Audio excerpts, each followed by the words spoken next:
I moved from Florida to the Mediterranean when I was 10. My first time in a plane, my first time leaving my country, and my last time in my home. I try not to miss America too much. I don't think most people who manage to leave do. However, during those bone-dry summers with cicadas humming so loudly I can hear them in my house, my mind has a habit of wandering back to Florida summers.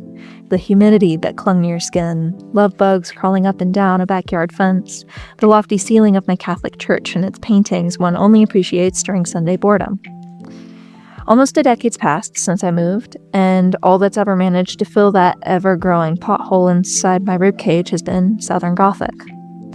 There's an odd comfort to it, an apology letter, a mirror's reflection, and a hymnal praise all rolled into one. I have something in common with it, a shared bittersweet pride for a region that does not love me enough to keep me. Written worship of the Spanish moss swaying in the wind, and the stagnant feeling of no seasons ever truly coming to pass. Over time, though, there's something indescribable happening to Southern Gothic. A tragedy, maybe? For such a staple in American literature, American art in general even, it's as if the entire movement has finally started to disappear. From the boom in the 19th century to 80s and 90s reckonings of the South's charged past to nothing. A couple movies, some one-hit wonders, Ethel Cain and Sinners, and a Resident Evil game.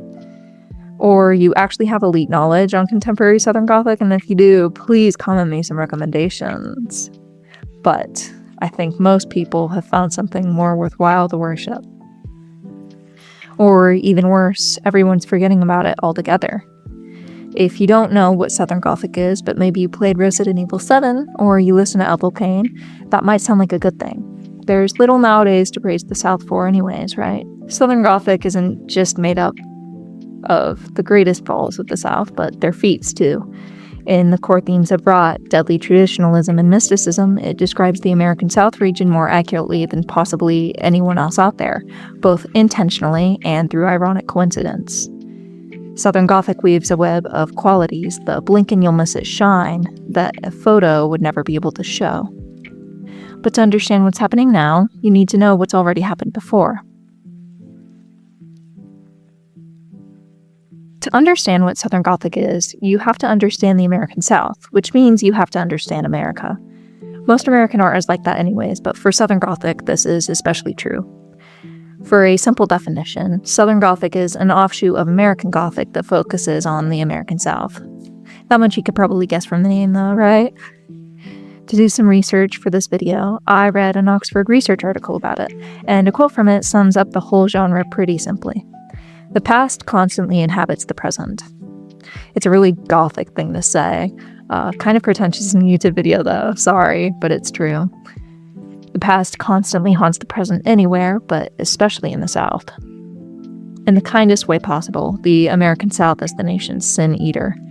America has been built off the region, off cotton money, off tradition, and then abandoned it all in the name of industry. Well, the South still holds the weight of it.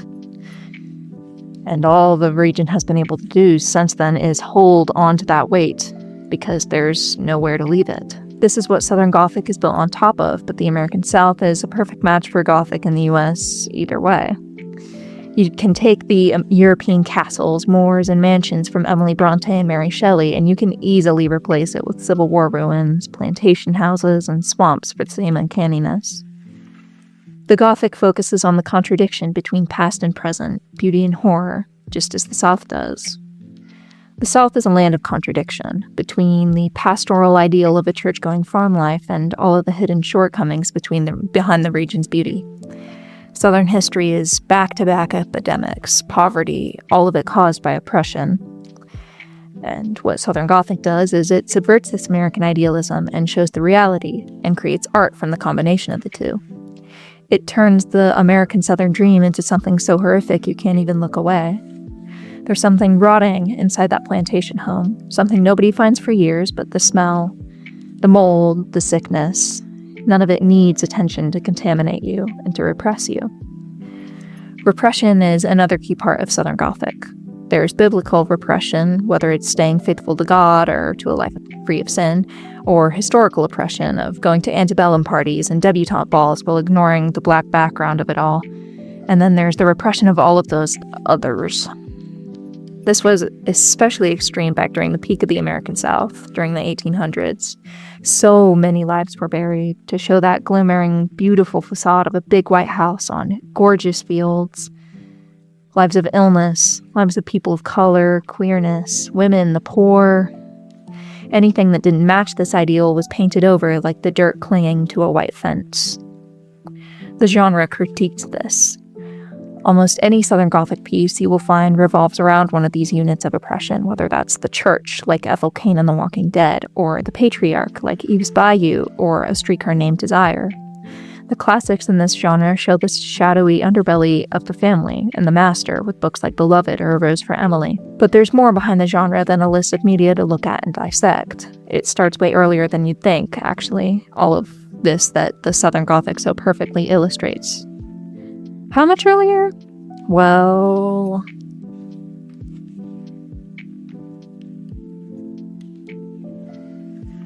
the start of Southern Gothic is a little more debated than you'd expect, but I think it starts out much earlier than many people point out.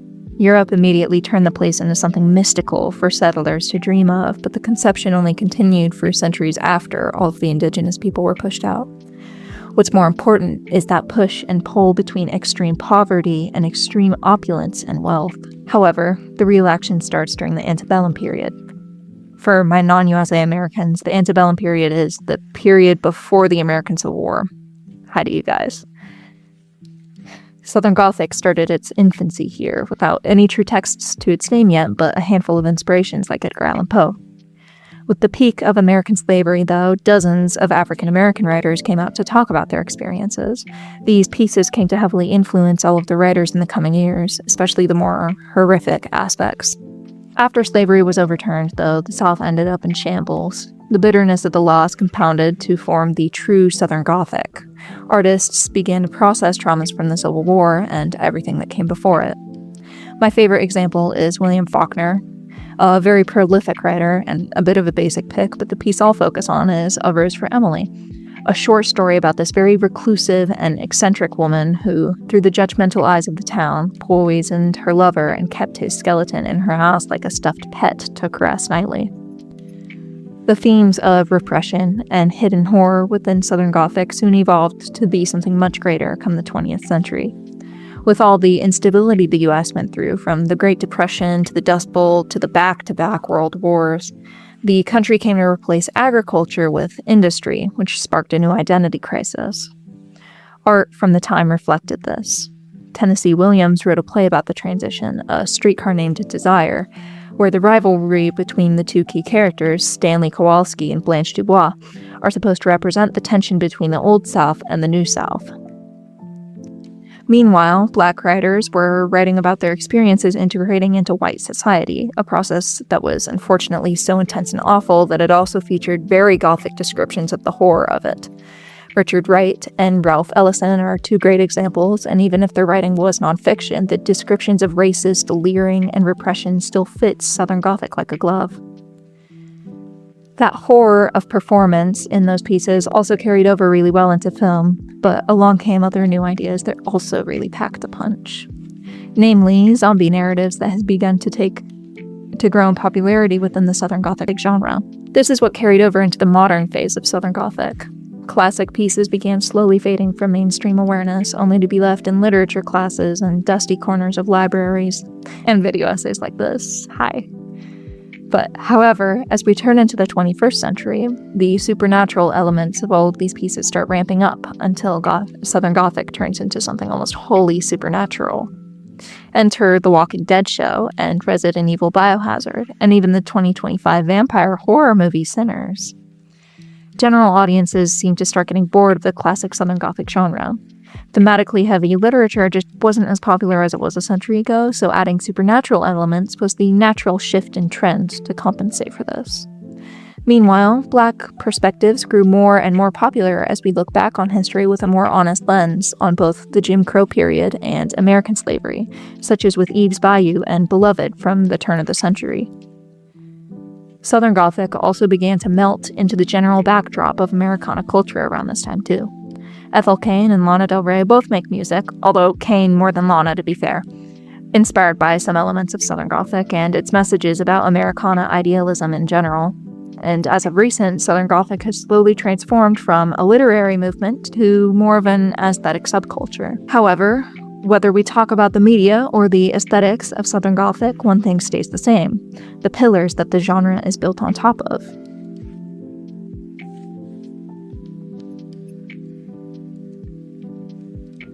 Now that you got the history rundown, we can do the fun stuff.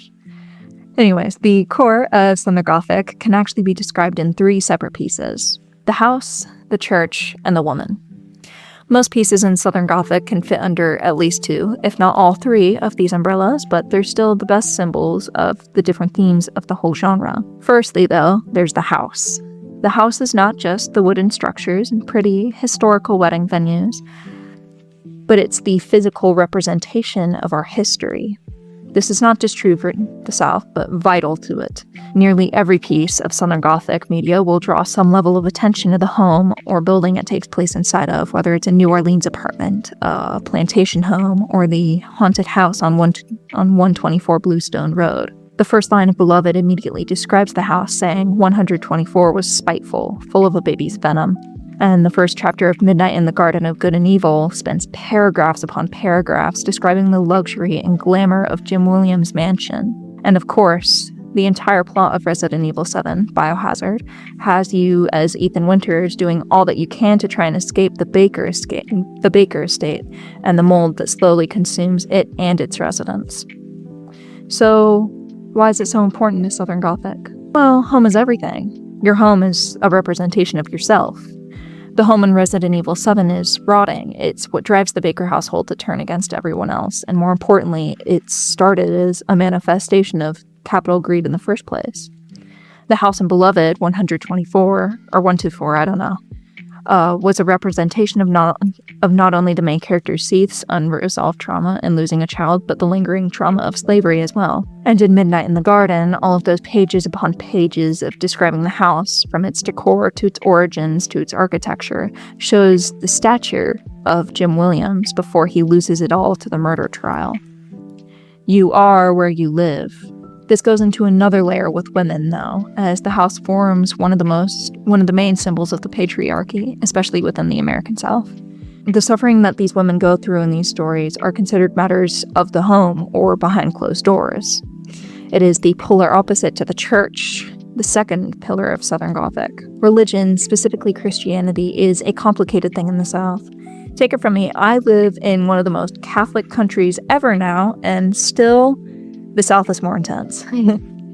Evangelicalism, the very extreme and intense approach to religion that they bring in the American South, is, in my eyes, the effect of religious colonialism that Europeans had on the continents.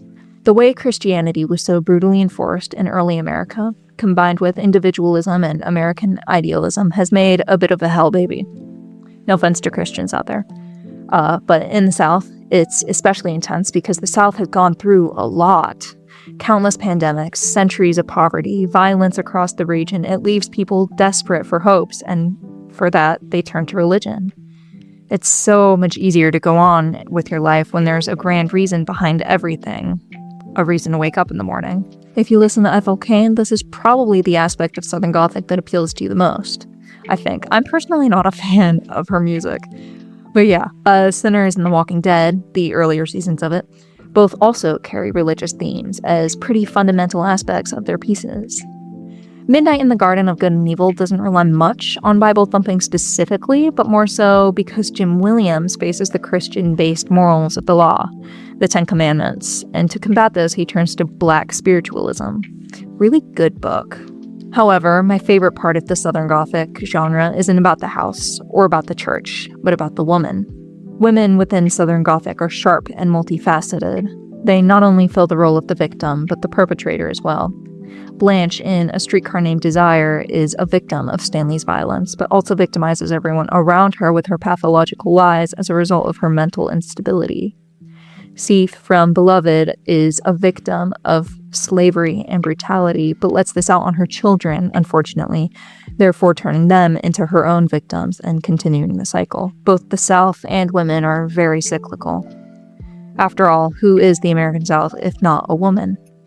The land is used by America for profit and for beauty, but once that importance fades, both the South and the women in these stories are left discarded. Eve's Bayou shows this recurring pain very similarly to Beloved. It's a movie about this family, a black family, where the father repeatedly cheats on the mother and holds his barely adolescent daughters accountable for not holding the family together, first by lying and covering for his affairs, and then by having to convince him to stay with his family at all. Meanwhile, his gaze wanders away from his wife, the mother of his children, to his eldest daughter, in that old to new transition with such a sour taste in your mouth, similar to A Streetcar Named Desires. Transition, more importantly the horror of it, is what has carried Southern Gothic for all these years. And now, it's what holds it back.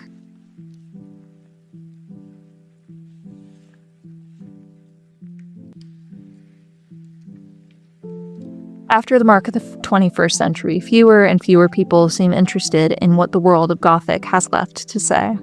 Maybe there's nothing left anyways. So, maybe we compensate with more supernatural, scary elements. Nothing's really all that scary about a crazy woman hiding her dead lover in the bedroom for 50 years, right? Faulkner was so 1930. We can just add zombies and vampires to make the South look actually cool. And you can't forget ghosts.